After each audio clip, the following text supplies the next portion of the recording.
Hello guys, কেমন আছেন সবাই? জীবনের বাস্তবতা এরকম।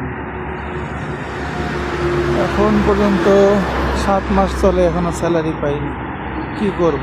রোজার ঈদ চলে গেল, কোরবানি ঈদ চলে গেল।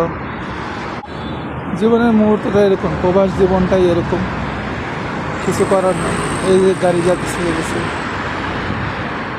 সবাই যার যার মতো চলতেছে, কিন্তু এই যে বেতন পাইতেছি না, কি কষ্টে আছি। একটা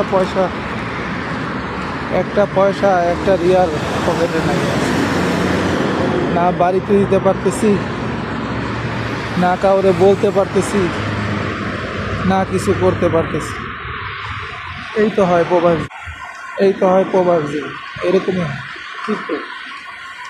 আজকে সৌদি আরবে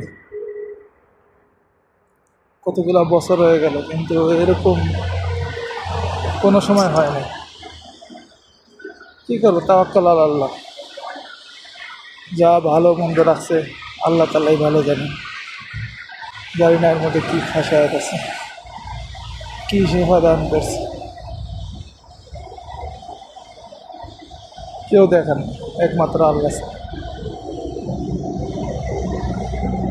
আল্লাহ, ভিডিওটা ভালো লাগলে লাইক, শেয়ার, কমেন্ট করবেন এবং আমার ইউটিউব চ্যানেলটা সাবস্ক্রাইব করবেন। আজকে এই পর্যন্ত।